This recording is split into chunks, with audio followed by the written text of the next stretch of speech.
Бел көтерер дәстүрлі ортадағы ғұрыптық ас атауы ұзақ жасаған, тісі қаусаған қарияларға құнарлы тағам түрлерін араластырып, ұсақтап, шайнамай жей беруге лайықты дайындалады.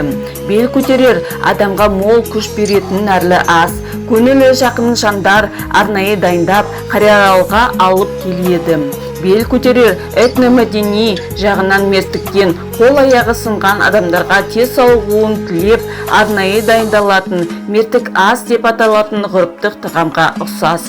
Бел көтерер егде тартқан адамдарға беріледі. Қарияларға ерекше күтім қажет болғандықтан, оларға ең дәмді жұмсақ тағамдар қазы, май, жент, қымыз, сүзбе, бал және тағы да басқа тағамдар беріледі. Оны қарияның балалары, көршілері мен жақындары алып келеді. Бұл дәстүр ата-анаға қарияларға қамқорлық танытудың үлгісі ретінде қызмет етеді. Адам ағзасына пайдалы және емдік қасиеттері бар тағамдар. Ірімшік тек қана сүттен дайындалатын және әбден қайнатылып, сарысуынан бөлініп алынатын тағам болғандықтан, сүттегі маңызды қоректі заттар ірімшікте 2 есе көп болады. Атап айтқанда, толыққанды сүт майы, оның құрамында өте маңызды арахидон, линолды, линоленді, май қышқылдары және А, Е, Д, В1, В2, В6, В12, ПП, С дәрумендері бар.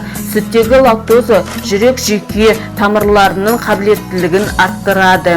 Ірімшік құрамында адам ағзасының қызметі үшін маңызды макро-микро элементтердің барлығы бар. Сондықтан сүт тағамдары күш-қуаттың қайнар көзі.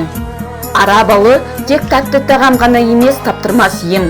Сондықтан білікті дәрігерлер бүгінге балмен емдеу терапиясын дамыту мәселелерін талқыға салуда. Адам ағзасын емдеу бұл түрі көптеген елдерде, әсіресе Ресей мен Украинада бір жүйеге келтірілген. Бұл елдерде орта есеппен әр адам жылына 2 келі бал жесе, біздегі тұтыну мөлшері адам басына шыққанда небәрі 40 граммнан аспайды.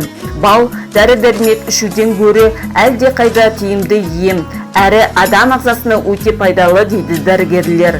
Бал көбінесе асқазан, ішек, жүйке, өкпе ауруларында жиі пайдаланылады.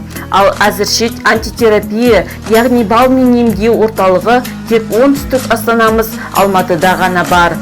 Адам ауырған кезде дәрімен бірге түрлі қоспаларды ішеді.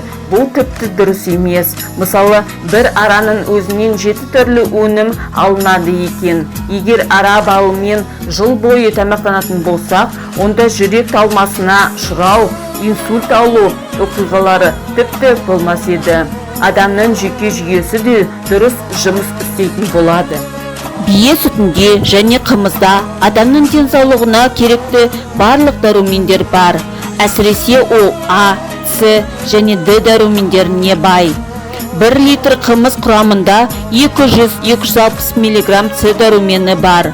Сонымен қатар Б тобына жататын ең маңызды дәрумендер де бар. Қымыздың құрамында мынадай минералдық заттар бар. Кальций тотығы 48%, магний тотығы 3,4%, фосфордың 5 тотығы 21,3%, хлор 7,5%. Қымызды ашытқанда бие сүтіндегі лактоза ұшпалы көмір қышқылына және спиртке айналады.